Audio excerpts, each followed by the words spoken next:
సూరి, రే సూరి, రే వెళ్ళి ఆ generator on చేయి, వెళ్ళు. రే సూరి, పిలుస్తుంటే వెళ్ళిపోతున్నాడేంటి? రే సూరి, నిన్నే. సూరి, రే ఆగు.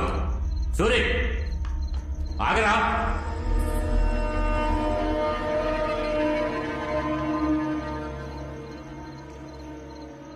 సూరి,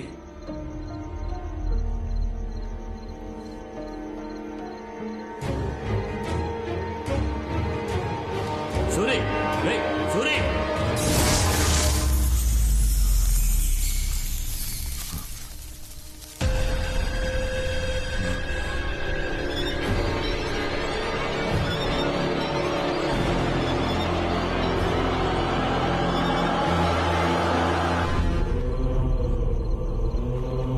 సూరి,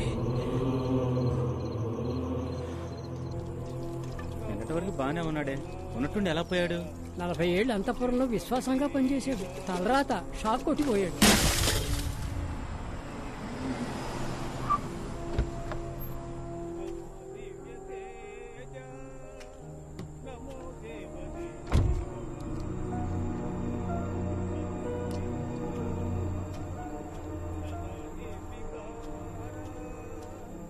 రే ఇక్కడికి దాన్ని ఎవరు రమ్మన్నారు? అదే కదా రమ్మని ఎవరన్నారా?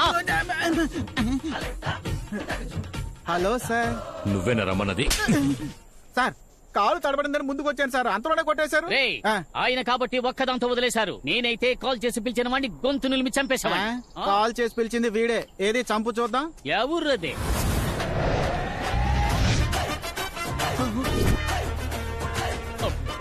ఏంటి చెయ్యే కాల్ సైజులో ఉంది? అయ్యా, చిన్నమ్మగారు ఎంత మీ కూతురు అయినా చిన్నప్పటి నుంచి ఎత్తుకుని పెంచింది ఆయనే కదా. అలాంటిది ఆయన చావుకు రాకపోతే ఎలా? అందుకే ఫోన్ చేసి రమ్మన్నా. అయ్యా ఎంతైనా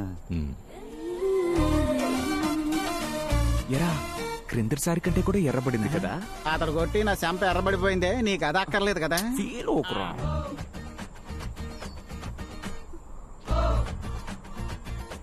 తను ఏడ్చేటప్పుడు కూడా అందంగా ఉందిరా. నిన్ను పెళ్లి చేసుకున్నా కూడా జీవితం మొత్తం ఏడుపు మొహం పెట్టుద్ది, అప్పుడు ఆనందించు. లేకపోతే ఏంట్రా, 15 సంవత్సరాలుగా ఊరుకొచ్చిన ప్రతిసారి తన వెంట పడుతూనే ఉన్నావు. ఎలాంటి ప్రయోజనం లేదు. ఈసారైనా నీ మనసులో ఉన్న దాచకుండా అమ్మాయితో చెప్పు. బామ్మర్ది, ఆ డ్రైవర్ చనిపోవడం వల్ల అంతఃపురంలోని మీటర్ కాలిపోయింది. ఆ అంతఃపురంలోని మొత్తం వైరింగ్ వర్క్ అంతా ఆ బిల్డింగ్ లోనే ఉండి నేను చేయబోతున్నాను. ఆ టైంలో నేను నా లవ్వుని చెప్పేస్తాను. నువ్వు కూడా వర్క్ రావచ్చు కదా. రై, ఊరంతా ఏకమై నేను దొంగను కోడై కూసినా దిగులు పడలేదురా. కానీ నన్ను పనిలోకి పిలిచావే, అదే ఇన్సల్ట్ గా ఉందిరా.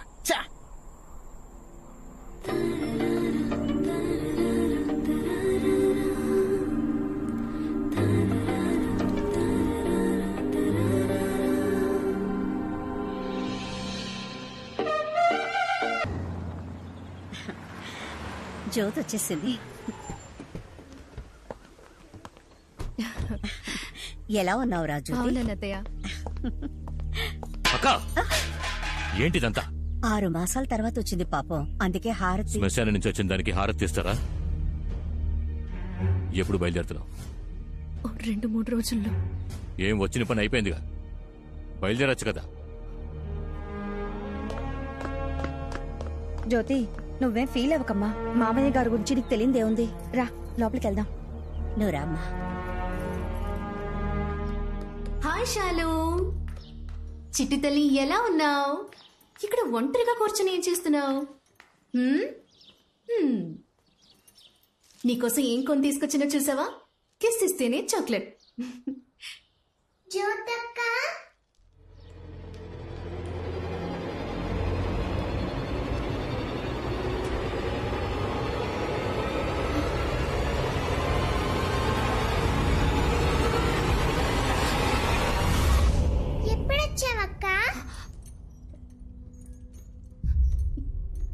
ఇప్పుడే వచ్చాను.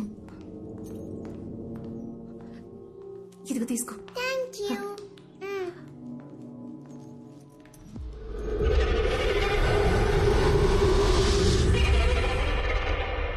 రండి ఇన్స్పెక్టర్ గారు. చైనా ఉంగరమా? గవర్నమెంట్ నాకు ఇచ్చే జీతానికి ఉంగరాలు చైన్లు కొనలేనండి. ఇంటికి దోచిపిండి తీసుకెళ్తున్నాను, కవర్ చిరిగిపోయింది. ఒక కర్ర సంచి ఇవ్వండి. బాబు సార్కి ఒక కర్ర సంచి ఇవ్వు. Party ready. పార్టీ ఎవరు? తరివి పట్టుకోవడానికి వీల్లేని వయసు వాళ్ళది. చిన్న బ్యాగ్ అయినా 2-3 కాసులు. చిన్న బ్యాగ్? నేను నీకు చిల్లర దొంగలా కనిపిస్తున్నారా? నోరు మీరా? బాస్ ఉదయం నుంచి వెయిటింగే సరిపోయింది. కొట్టు మూసే టైం అయింది. ఒరే బక్కోడా, ఏదో పెళ్లి పార్టీ వస్తుందని ఇన్ఫర్మేషన్ వచ్చింది. పెద్ద బ్యాగ్ లోది లంపగా కొట్టేద్దాం. దెబ్బలు పెద్దగానే తినాల్సి వస్తుంది. బాక్క పీనుక. బాస్ చెప్పినట్టుగానే పెద్ద బ్యాగ్ వస్తుంది. బల్క్ గా కొట్టవచ్చు. బ్యాగ్ నీకంటే వెయిట్ గా ఉన్నట్టుందిరా. దాన్ని కాజేయగలవా? ఆ మొహాన్ని ఎక్కడ చూసినట్టుందిరా. మన లోకల్ పోలీస్ స్టేషన్ ఎస్ఐ పోయిన నెల మరిద్దరిని లాకప్ లోకి తోసి ఎడాపెడ కుమ్మి పారేసాడే అతనే. పోలీసు తెలిసి వాడు బ్యాగ్ కాజేసావా? మరి ఊరుకుంటావంటే పొండి పొండి. ఏమైంది? అయ్యో బండిలో పెట్రోల్ పోయించమని డబ్బులు ఇచ్చాను. పెట్రోల్ పోసాగా. మరి బండి ఆగిపోయిందే. నా బండికి పోసాను బాస్. రే, పంచర్ అయిన బండికి పెట్రోల్ పోసి దొంగతనం కోసం వచ్చిన బండిలో పోయకపోతే మనల్ని చూసే వాళ్ళు ఏమనుకుంటారు? లూజు అని అనుకుంటారు. నరాలు లూసు. నువ్వు నన్ను అప్పుడప్పుడు బాస్ అని పిలవడం వల్లే నీ తల తక్కతనాన్ని సహిస్తున్నా. బ్యాగ్ జాగ్రత్త, బ్యాగ్ జాగ్రత్త. అయ్యా ఎంత కొట్టేశారా? 10 కిలోలు ఉందయ్యా. 10 కేజీలు ఒకటి నోరు పారేసుకుంటున్నా లేదా కళ్ళు పారేసుకుంటున్నా? నోరు మీద. పోలీసు వాడి దగ్గర కొట్టేశారు. మన స్టేషన్ లోని పీసీలు పంపించి ఏరియా మొత్తం వెతకమని చెప్పు. ఆనవాలా వాడి చేతిలో బంగారపు కొట్టు కర్ర సంచి ఉందయ్యా. అదే ఆనవాలు. రేయ్, మనం తప్పించుకోవడానికి ఒకటే దారుంది. వెళ్దాం. ఎందుకు ఆగారు? రేయ్, దోచుకున్న బంగారం లోపలికి ఇసిరేద్దాం. మనం దొరికిపోయినా బ్యాగ్ దొరకదు. ఇసిరేసిన చోటే బ్యాగ్ సేఫ్ గా ఉంటుంది. ఉదయాన్ని వచ్చి తీసుకుందాం. ఏమంటావ్? ఆగండి, ఆనవాళ్ళు తెలియడానికి ఏదైనా రాసిపోదామా? బంగారం దోచుకున్నది అభిషేకాన్ని కాంపౌండ్ మీద రాసిపోదామా? రాయించుకుని మొహం పాల్గొడతా. తొండ మొహం.